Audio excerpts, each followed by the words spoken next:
Para o alto então vem o socorro, sim. Deus proverá, Deus proverá.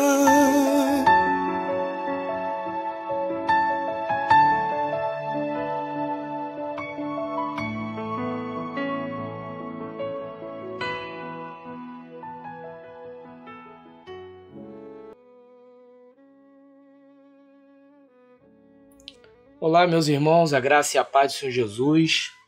Aqui quem vos fala mais uma vez é o Leandro Barros.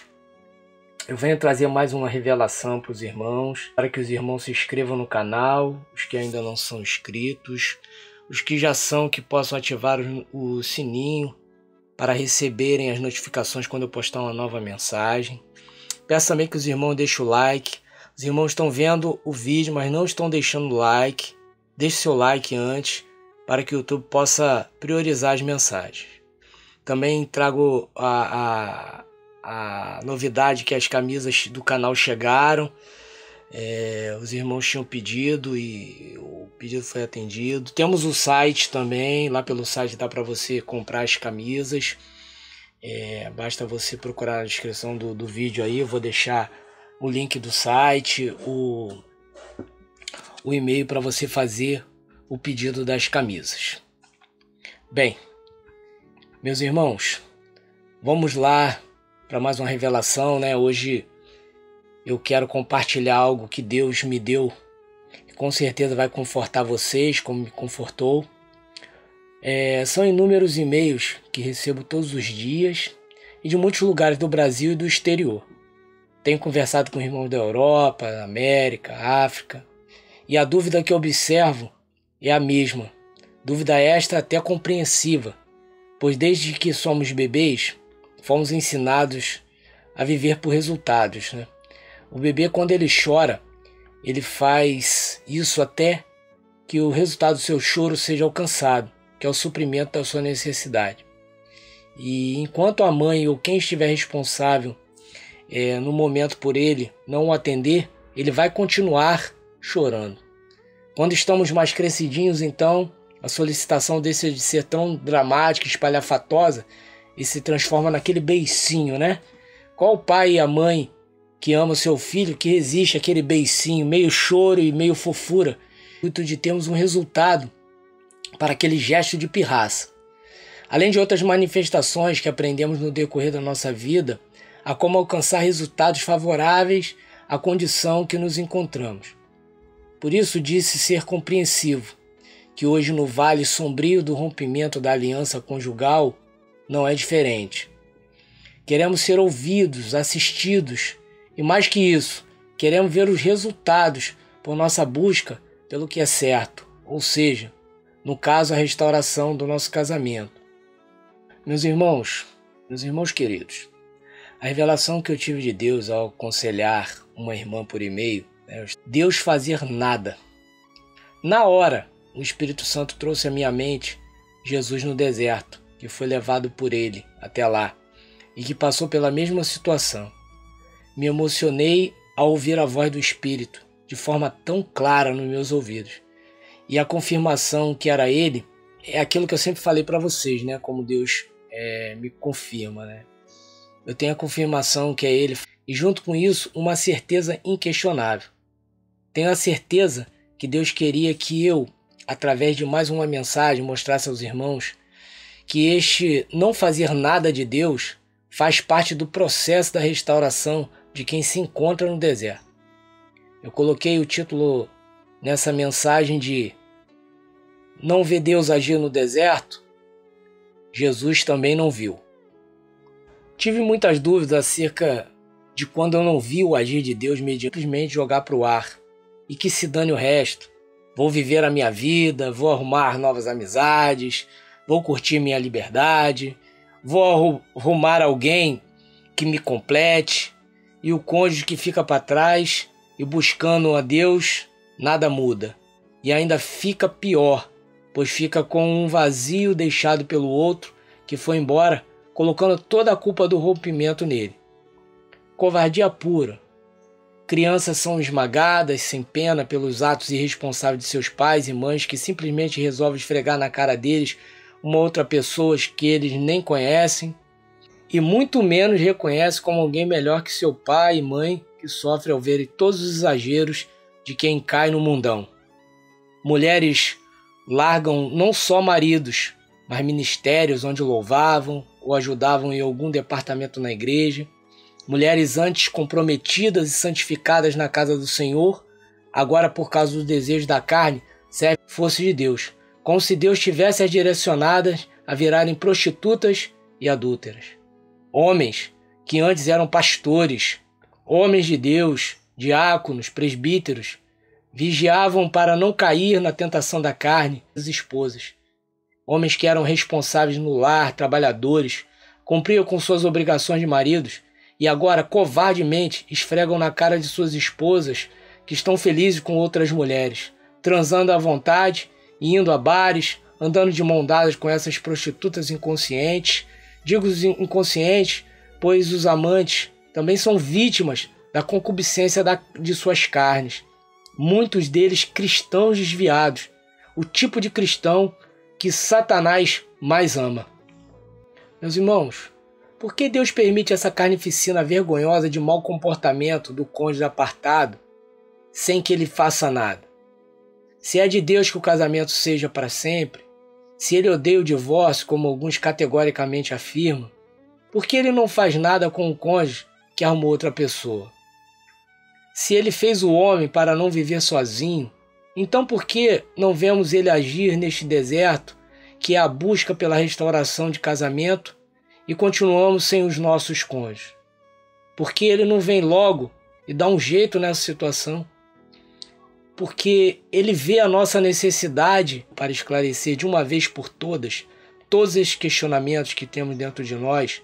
Com certeza vai te ajudar a entender e a se alegrar e confiar mais ainda, que mesmo não havendo ação nenhuma do Senhor em meio à tanta que se passa, Deus falou comigo o seguinte: meu filho, diga a eles que o que eu espero de um filho legítimo é fidelidade, que não cedam ao pecado, que não cedam às facilidades que a carne e o diabo lhes apresenta como proposta para saírem do sofrimento. E agora, meus irmãos, veio o que ele me falou mais forte. Ele disse: eu estou separando o joio do trigo. Aleluia, meus irmãos. Meus irmãos, a restauração é somente para quem é trigo. Quem é joio não terá nada da parte do Senhor, porque se entregará ao pecado. A palavra que estarei lendo está em Mateus, capítulo 4, versículos de 1 a 11. Pelo Espírito ao deserto, para ser tentado pelo diabo. Depois de jejuar 40 dias e 40 noites, teve fome. Então o tentador, aproximando-se, disse a Jesus: se você é o Filho de Deus, mande que essas pedras se transformem em pães. Toda palavra que procede da boca de Deus. Então o diabo levou Jesus à cidade santa e colocou-o sobre o pináculo do templo e disse: se você é o Filho de Deus, jogue-se para baixo, que está escrito: aos seus anjos ele dará ordem ao seu respeito. E ele levou Jesus a um monte alto, mostrou-lhe todos os reinos do mundo e a glória deles. E disse: tudo isso eu lhe darei, se prostrado você me adorar. Com isso o diabo deixou Jesus, e eis que vieram anjos e o serviram. E agora, vamos ler 2 versículos que estão em Romanos, capítulo 16, versículo 19, a respeito do que é correto e vivam livres do erro.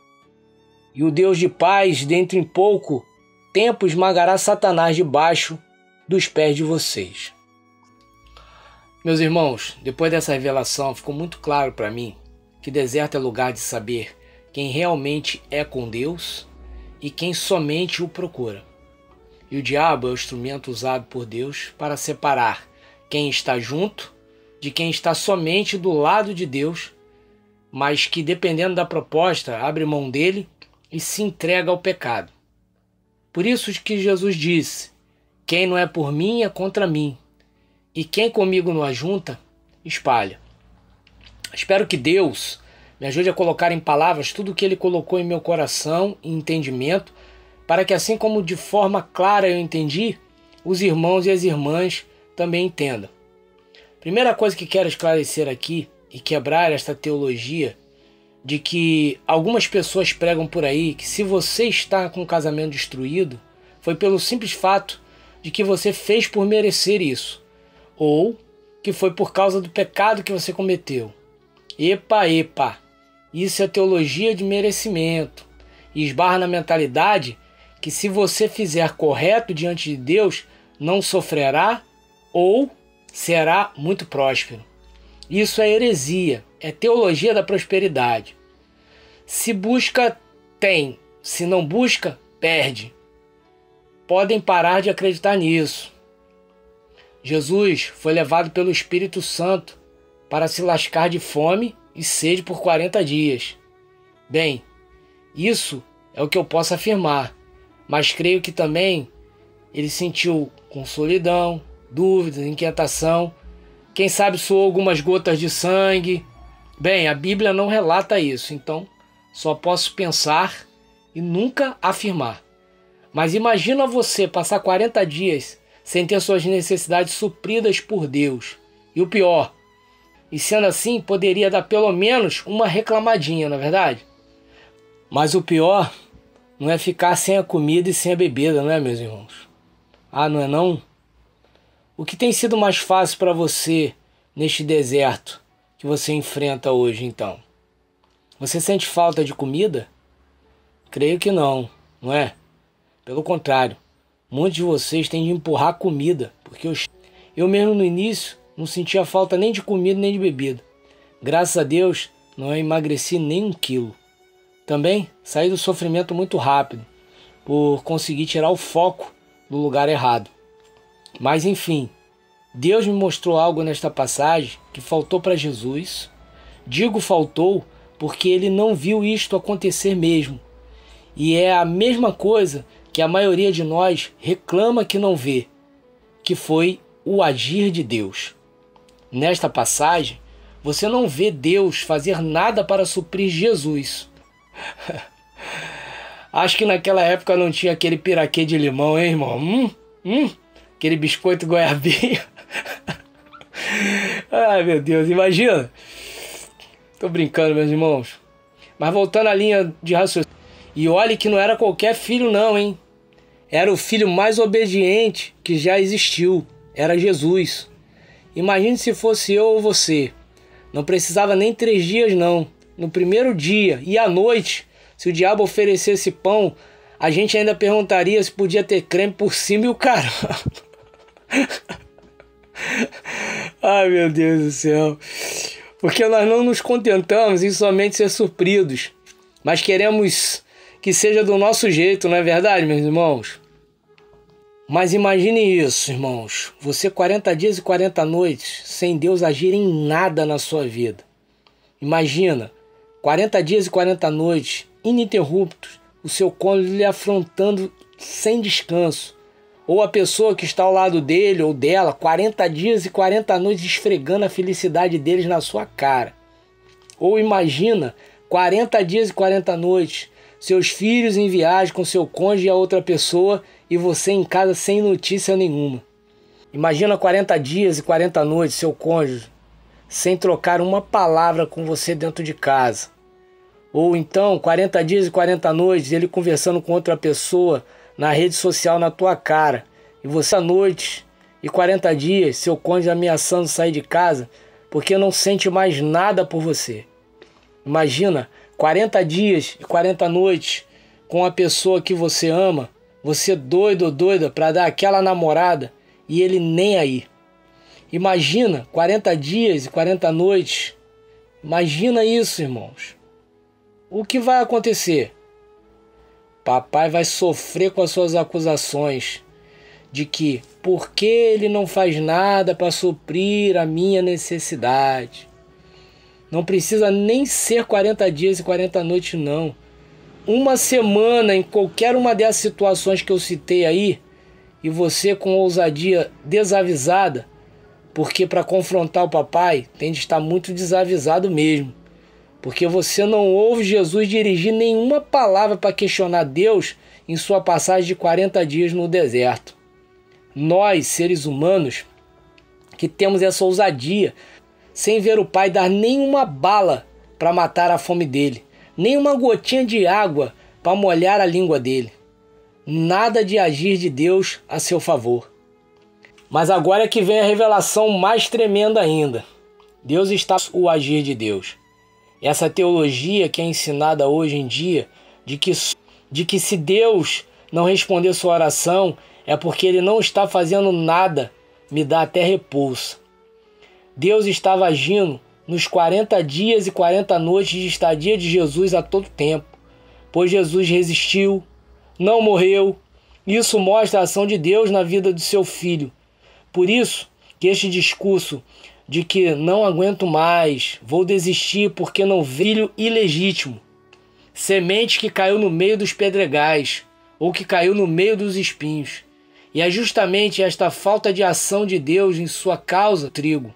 Você que está lutando por seu casamento, mas arrumou uma outra pessoa para esperar até o agir de Deus, você é joio. E esta falta de ação de Deus em sua causa, que ele permite, é para separar você do trigo.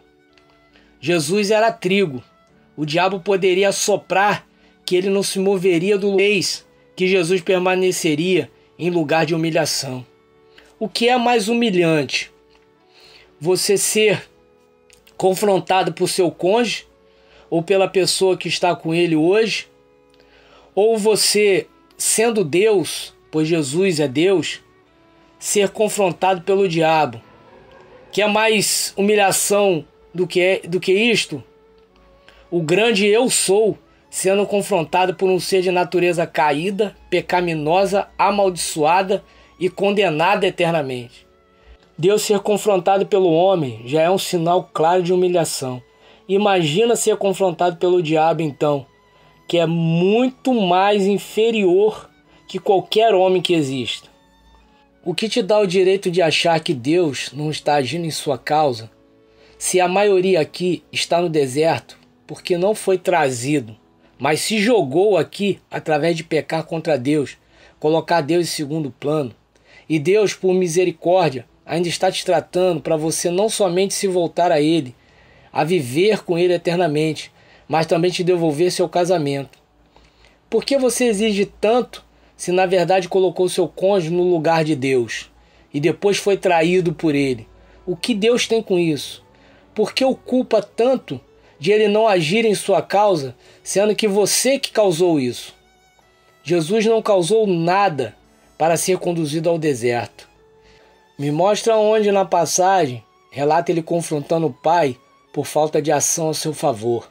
Melhor, me mostra na passagem Jesus pedindo pelo menos ajuda para Deus. Sabe por que ele não reclamava e nem pedia ajuda? Não sabe ainda não? Depois desse monte de varada, ainda não sabe por que Jesus não reclamava? Então vamos lá, para a primeira atitude de Jesus no deserto. É a gratidão. Versículos 2 e 3 diz: depois de jejuar 40 dias e 40 noites, teve fome. Então o tentador, aproximando-se, disse a Jesus: se você é o Filho de Deus, está escrito, o ser humano não viverá só de pão, mas de toda palavra que procede da boca de Deus. O diabo adora essa carinha de insatisfação que quem está sendo esmagado pelas más atitudes do cônjuge faz. Mas o problema não são as carinhas, e sim a forma como reclamam com Deus. Pois vocês acham que a cara de Jesus também era uma das melhores, depois de 40 dias e 40 noites passando perrengue? Quem acha que ele estava sereno, com a cara de paisagem, está muito enganado. Com certeza, uma prova dessa. Assim como ir para a cruz, Jesus nunca quis passar perrengue. Insatisfação não é o problema é ingratidão. Jesus não estava satisfeito com a situação dele no deserto, mas não lhe faltava gratidão. Eu creio que Satanás olhou para ele. Agora imagina depois de 40 dias e 40 noites, como não estava o semblante de Jesus. Será que ele estava sofrendo, irmãos? Aos montes e doido para essa prova passar logo. Ou vocês acham que o Pai permitiu ele saber quantos dias ele seria provado no deserto. Se pensa que ele sabia, rasga a Bíblia. O diabo, ele vem aproveitando a situação e propõe: se você é o filho de Deus, ou seja, se você é trigo, arruma outra pessoa enquanto Deus não restaura seu casamento. Espera pecando, Deus vai restaurar mesmo. Para de sofrer. Para que sofrer? Ou então o diabo vem e propõe: desiste. Para que ficar sofrendo por quem não está nem aí para você? Deus não quer te ver sofrendo. Jesus respondeu aos pratos de Satanás, meus irmãos: o ser humano não viverá só de pão, mas de toda palavra que procede da boca de Deus. Jesus disse mais ou menos isso, meus irmãos. Pão agora não é a minha prioridade, Satanás.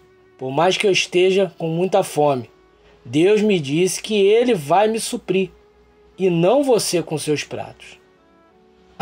Pelo que não tem, para você ver só quantos anos você vai ficar reclamando e rodando, e o diabo se acabando de rir da sua cara, cheia de tapa-olhos que te cegam.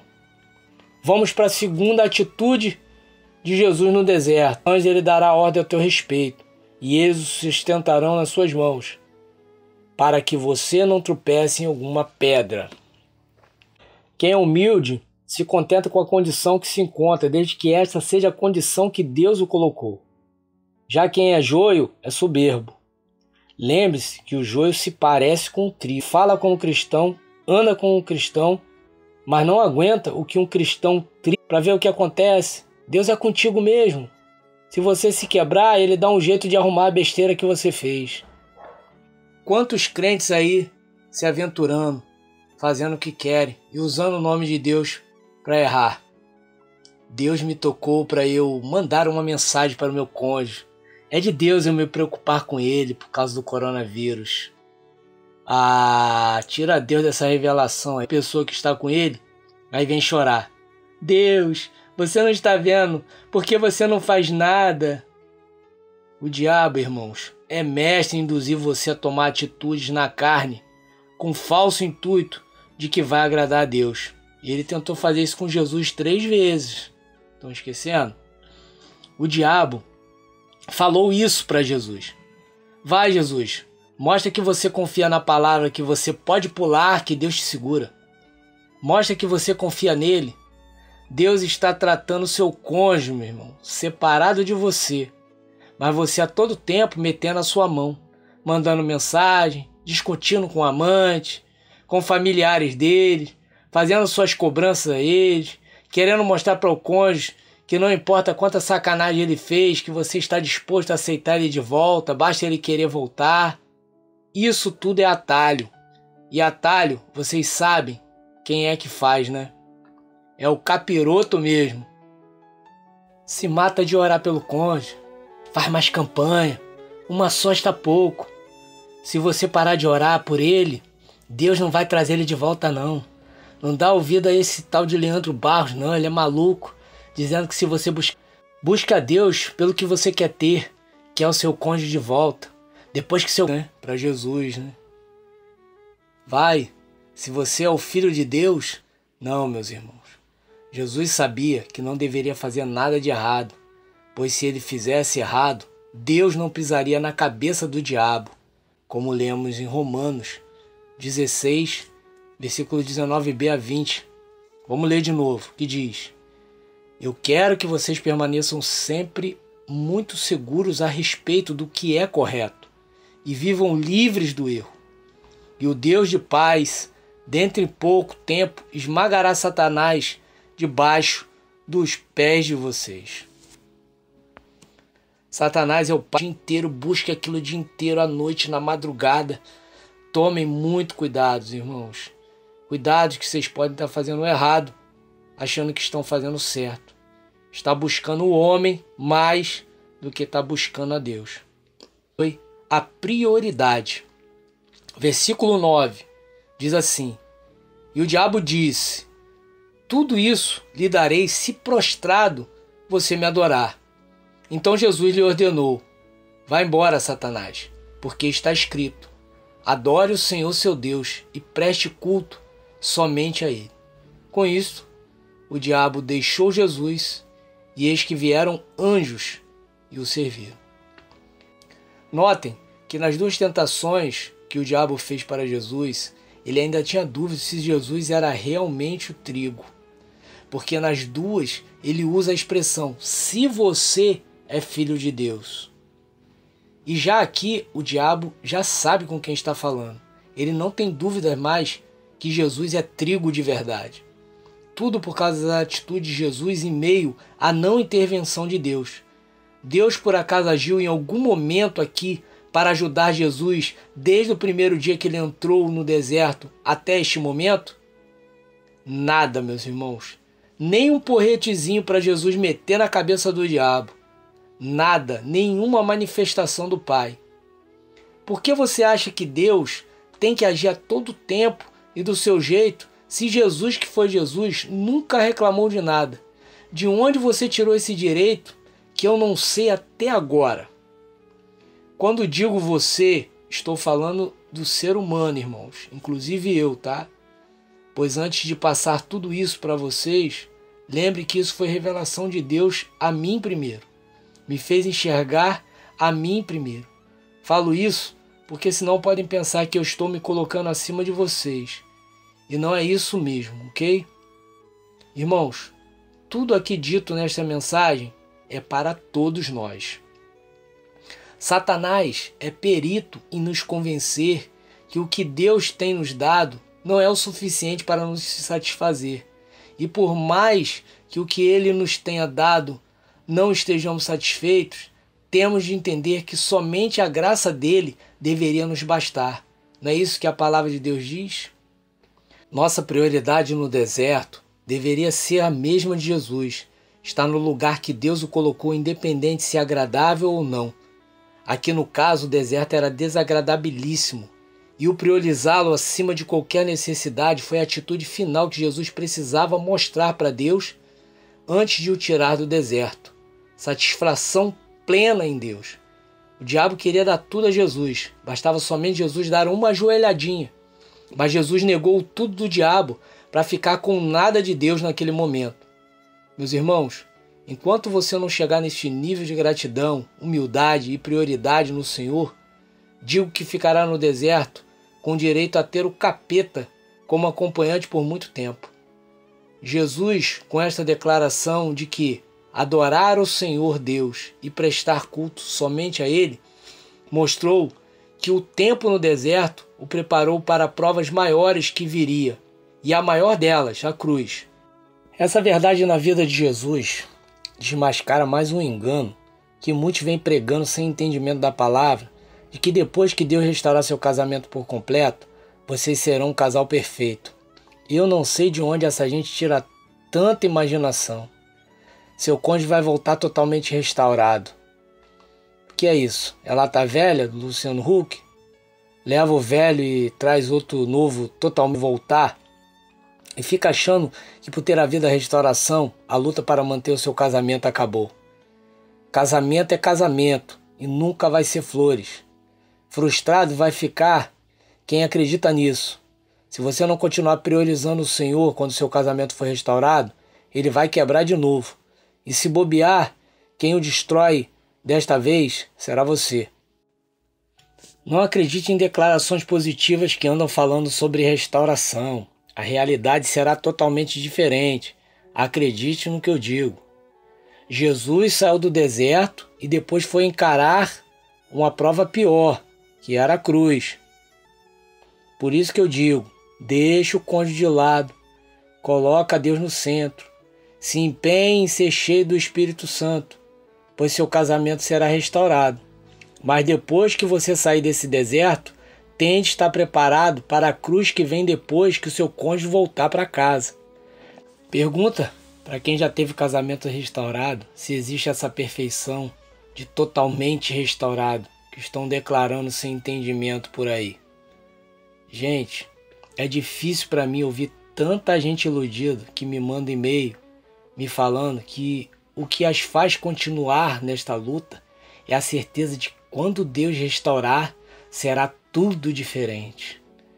Aí vai lá o Leandro Barros e puf, tem de reverter toda essa mentalidade totalmente positiva, mas fora da realidade, e trazer a pessoa até a palavra e mostrar que a vida é feita de aflições.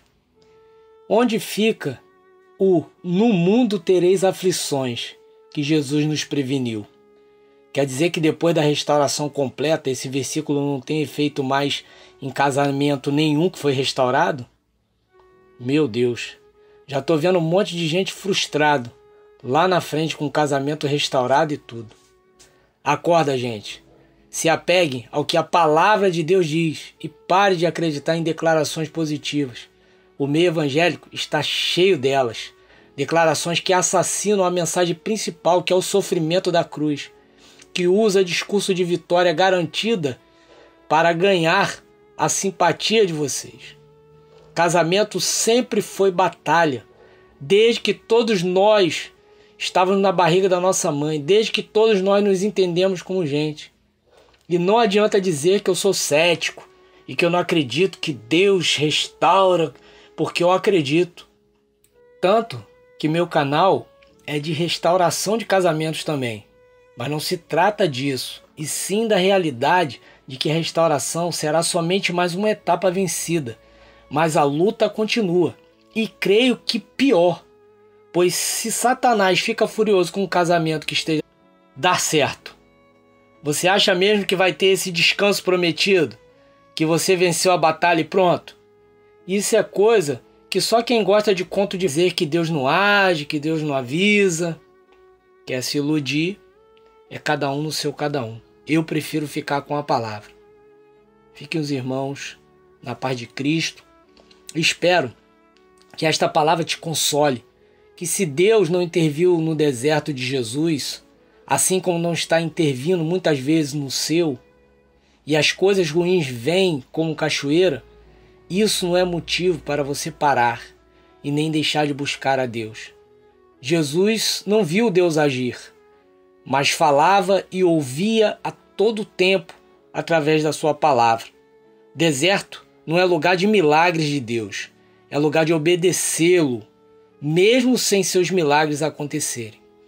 E assim, a saída vai ser como a de Jesus, inesperadamente. O diabo, ele sairia do deserto.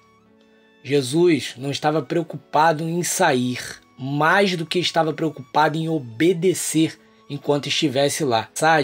Vai tirar esse vício de buscar e se matar por orar por cônjuge e te ensinar a buscar somente a Deus com prioridade. Aguardem, que a revelação será tremenda. Ainda mais para quem quer colocar Deus no centro da tua vida de uma vez por todas.